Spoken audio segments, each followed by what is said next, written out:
Yo, what is going on YouTube? I am Germ here. So now that we found out a couple of days ago that Spica is going to be hitting the free agent market, we don't know if that means he's going to be with another team or with TSM yet next year. Apparently there is some talks that TSM might still be interested in him or still trying to talk to him or something like that. But it seems like he's most likely going to be somewhere new in 2023, and that's still a really, really big story and something that a lot of people are still digesting. But we're thinking more and more about where is he going to end up in 2023? What are his different options? What team is he going to go to? And in this video today, we're going to be talking about a couple different options, but we're also going to be talking about a new team that I don't think many people have mentioned yet, that I don't think many people have been talking about yet, that seems to maybe be throwing their hat in the ring or maybe trolling about it or maybe hinting at it or whatever. I don't know for sure. But this is the tweet we're talking about today. This was getting shared on like the TSM subreddit and some other places. Ibai or Ibai, I don't know exactly how you say it, Ibai Llanos. This is like the main guy for Koi, the new team that is allegedly going to be buying a big chunk, I think more than 50% of Rogue to be in the LEC. And the LEC team, again, if this all happens, if this is all true, is going to be called Koi next year. It's going to be a lot of the same Rogue players and staff, I would imagine, just under new branding, under new management, under new ownership. And yeah, they're going to be Koi. But so this guy is a huge deal. This guy's like one of the biggest Twitch streamers in the world. He has an insanely large Spanish following. But he is, again, also one of the biggest guys, or the biggest guy. But there is, I know, a couple people with like some pretty big stake and ownership in Koi. But he's the guy behind Koi.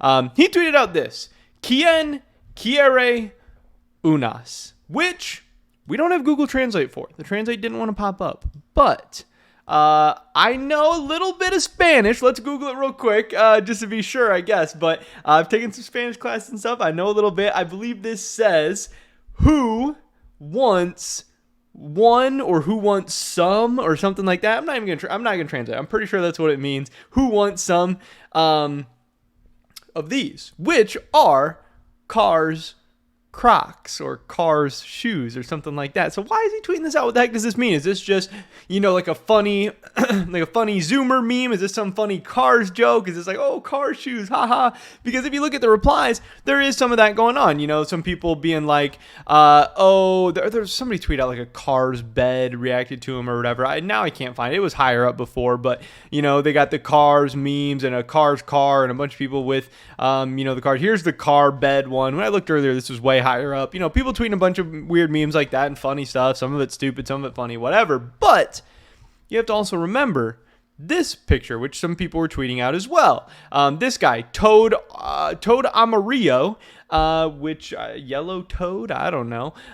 He said they fit him very well, and he tweeted out this, which is this picture of Spica in the playoffs wearing his TSM white jersey and also rocking these very same shoes, these Cars Crocs. Now, I don't know how closely you guys were following the LCS or like LCS stories and stuff like that, but this was like a big thing on Twitter. Spica was trying to be able to wear his Cars Crocs on stage during LCS games and stuff like this. He tweeted at the LCS commissioner, Jackie Felling, and was like, "Hey, Jackie, like, can I wear my Cars Crocs out on stage? Like, I want to be able to wear these." And she was like, "Yeah, if your tweet gets 1,000 likes." And I don't know. He ended up not getting 1,000 likes, but it was this whole story. It was this whole meme, this whole thing going on in the community about Spica and his Cars Crocs. So, again, is it coincidence that we found out, I don't know, 2 days ago, something like that, that Spica is a free agent, and now a day or two later, all of a sudden, Ibai wants to tweet out about some Cars Crocs or some Cars shoes? Hey, I don't know. One, this could be even further confirmation that Koi are getting into the LEC, that they are going to be one of these teams that even has, some say in free agency or, everything that's going on, because I don't think there's been an official announcement yet. Obviously, Rogue is still in the LEC playoffs right now and still going to Worlds and all that stuff. But also, this means, is Koi actually considering Spica for next season? Are they going to be in the running for Spica? One, have they talked with Spica at all? Are negotiations going good? Does it seem like Spica's interested? Are they interested? And two, is he trolling? Is he being serious? Are they going to negotiate? Are they going to offer him? Because that could get very, very spicy. Because I was talking about all the different options for Spica, and I think if we look at like the LCS, there's a ton of options for Spica. I do think 100 Thieves, pretty unlikely. I think Team Liquid is a very, very real option. Obviously, if they decide to get rid of Santorin and bring Spica in to pair him up with Bjergsen, I think CLG is a very, very fun option. I think FlyQuest. The rumors are that Mr. Beast and FlyQuest could be potentially teaming up. I don't think Spica would just go to FlyQuest, but maybe. But if Mr. Beast does come into FlyQuest and they're looking for a big marketable player and they have Mr. Beast money all of a sudden, Beast Spica could be fun. I don't think he's going to Cloud9. Golden Guardians is like a maybe. I don't think he's going to Immortals. Dignitas, if they decide to sell, which is like a big rumor going around right now as well, if Dignitas decides to sell to somebody else, maybe one of the new teams coming in, whether it's FaZe, Sentinel, whoever, maybe they could be interested in Spica. And I actually think EG is like a dark horse candidate for Spica. You know, you have this Danny crazy stuff going on right now. We don't know when Danny's going to be back. We don't know if he's going to play again this year, next year, whatever.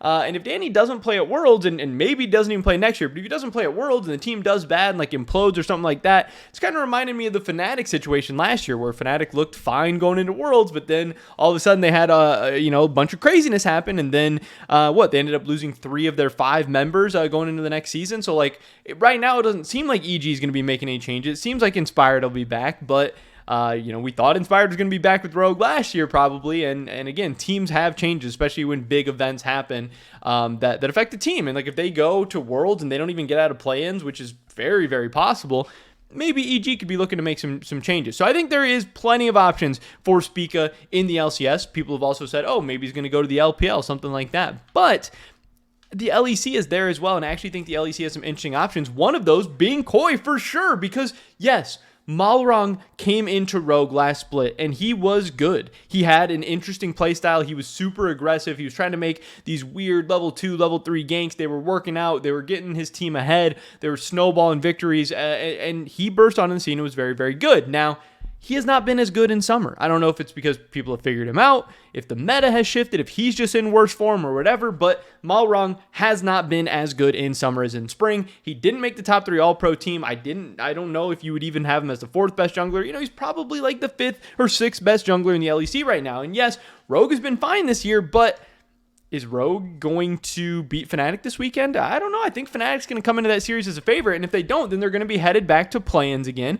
And then is Rogue going to get out of play-ins? I don't know. It's going to be really, really tough. There's a world where Rogue potentially doesn't even make it to the main event at Worlds, and then, yeah, changes absolutely could be coming to Rogue, especially with new ownership coming in, especially with new management. They're going to want to come in and, one, make the roster how they want it. It's not like Rogue has been super, super successful recently. They haven't won any LEC titles. They haven't gone to Worlds and done anything crazy. Yeah, they've been a good team. They've been a team going to Worlds, but there's definitely room for improvement. If you're saying Koi's going to come in and not make any changes to Rogue, that's absolutely asinine. That's absolutely insane. Now, I don't know if Spica is the answer, because there is people out there being like, hey, if they wanted a jungler, they could go get Marcoon. If they wanted a jungler, they could go get Self-Made. Why would they go get Spica? But Spica is also very, very damn good. Again, Spica has won an LCS MVP. Spica is a great player. Spica at his best is better than Marcoon and better than Self-Made, especially, Marcoon was really, really good this last split, but the last we saw of Self-Made in the spring of 2022, it's not like Self-Made was insane. Yes, Self-Made has a very, very high ceiling, but the meta has to fit him right, his team has to fit him right, all of those things. And we know Spica wants to win. He says, I want to make the most of my career, especially while I'm young. I'm not going to be around forever. I'm not going to be a pro player forever. I'm not going to be young and talented forever. I want to go win. That's why he's talked about going to the LPL, and that's why the LEC could potentially make some sense as well.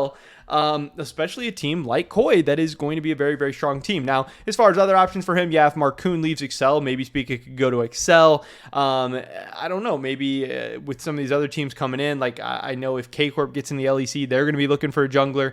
I don't know. Having the LEC as an option for Spica definitely gets very, very interesting. But again, Ibai, he's the one who tweeted this out. I don't know why exactly he tweeted it out. Doesn't mean he's interested in Spica. Is he just farming Twitter interactions? Have they talked to Spica?